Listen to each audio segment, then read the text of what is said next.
It's another beautiful day, and thank you for joining us on another episode on Takpo TV. We hope you are doing great. Takpo, why are you looking at me like that? Why won't I look at you? Hey, you are not angry, Abby. Everything is set at your own side. I don't understand what you are saying. Everything is set. How do you mean? Hey, you are not aware of all the brigade that Uncle Koro has put a lot of people inside already, where people have been losing their jobs and many businesses are shutting down. Imagine all the teachers that are teaching in private school that have not been paid for months. I know all of that. Even transport companies that do interstate journeys, their staffs and even owners have been dormant for months. We can't even start counting the number of people and businesses that have been and are still being affected by COVID-19. Uncle, that's not why I'm angry. Oh, really? So why are you angry? The thing that is paining me is that despite the situation of our economy and the problem that Nigerians are going through, our politicians are still not concerned.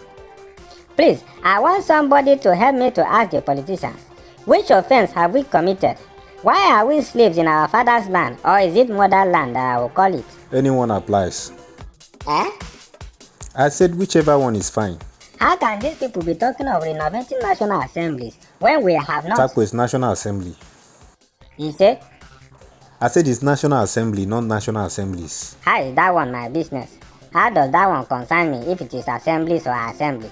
Are they blind? People have lost their jobs. People are looking for common 1 square meals they have not seen. Some people are sitting down somewhere planning to steal money for themselves instead of helping the country out of this crisis. In fact, when I heard it, I pitied myself for being a Nigerian. You see what I was saying the other time? The corruption in this country has so much eaten into our bone marrow that when we see other countries doing the right thing, we find a way to tag it wrong. You remember that audio that went viral saying it is 5G that is killing people, not COVID-19? You remember the guy was saying that hospitals are springing up in Asia and Europe countries because it's a calculated attempt to make money from COVID-19 patients. Which money are they making that every country economy is at standstill? Some are even in recession already. That is the point there. They are rather losing. You know why that guy and some other people think that way?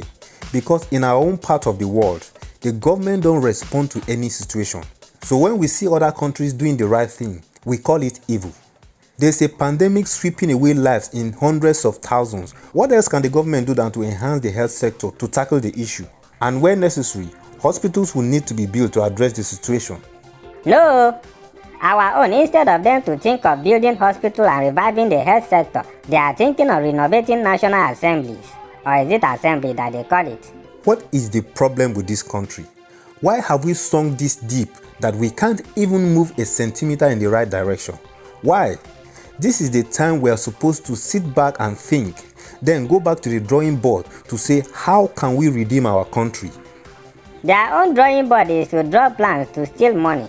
That is the drawing board of our politicians. Unlike leaders who wake up in the night to think of how to make their country to move forward, their own is to think of strategies to steal public funds. It's very pathetic.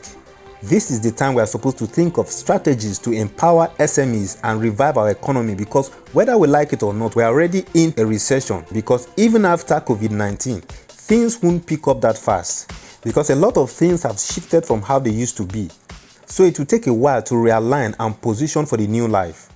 And don't forget that we still spend billions to service debts, loans that we took, and it's just the interest we are paying back, not the principal. Uncle, which school principal died?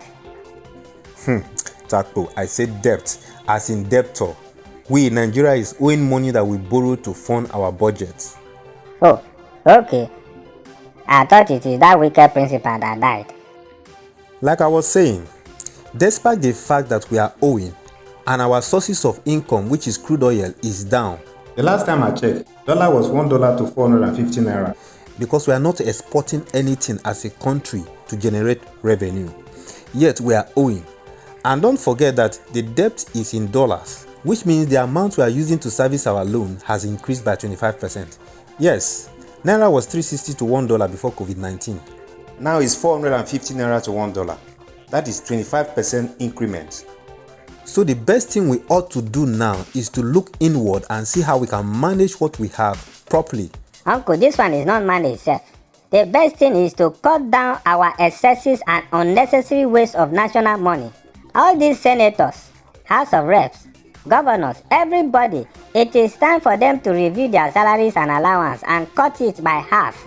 People are losing their jobs all over the world. Even the ones that are not sacking their staff, they are cutting down their salaries. Why are the politicians still receiving big salaries and looking for ways to waste money and steal more? Trust me, one politician's salary and allowance for 1 month can pay the salary of the entire staff of an organization. Hey, uncle, it will pay the salaries and remain. In fact, it can renovate my school to standard and equip the lab and libraries. How about videos of fake COVID-19 isolation centers? Our politicians scam us on daily basis, yet SARS and police will be looking for Yahoo boys to arrest, leaving the real criminals and thieves to go scot-free. Sincerely, comedy apart, we need to be serious in this country for once. I for once was thinking that with this pandemic, our government will at this period revive the health sector and put it back to its feet, even if it's the only thing they can do for now. Not knowing that despite the gravity of this pandemic, they will still be adamant to the state of the nation. We are really going down though. If not for the private sector, Nigeria would have been no more. Our economy will have collapsed completely. My own problem is that after stealing all the money and leaving others in poverty, which will increase the rate of crime and lawlessness, where will you stay and enjoy that your money? Because COVID-19 has shown us that there's a time that money will not count. Because we have seen a time where nobody could use their private jet anymore or even go abroad to lavish stolen funds. Doesn't that tell us that if the people you are ruling are not happy and have turned to crime, you will not enjoy that your money in peace? What you said just reminded me of an incident that happened. A man broke into someone's house and the only place he went to was the kitchen. When he was caught, the only thing he took was yam and some other food condiments. And he said his daughter has been crying for 2 days. No food. So you can see that hunger can cause people to resort to crime. Nobody wants to carry gun to go and rob because you know you might not come back alive. No girl wants to stand by the roadside at night to do prostitution to make money because you know you might be used for money ritual or even contract deadly diseases. This, among other crimes, nobody wants to indulge themselves in doing that. But situation push people to do these things. Now think of a situation where crime will become a norm in the society. Even with your billions, you won't be safe in that society.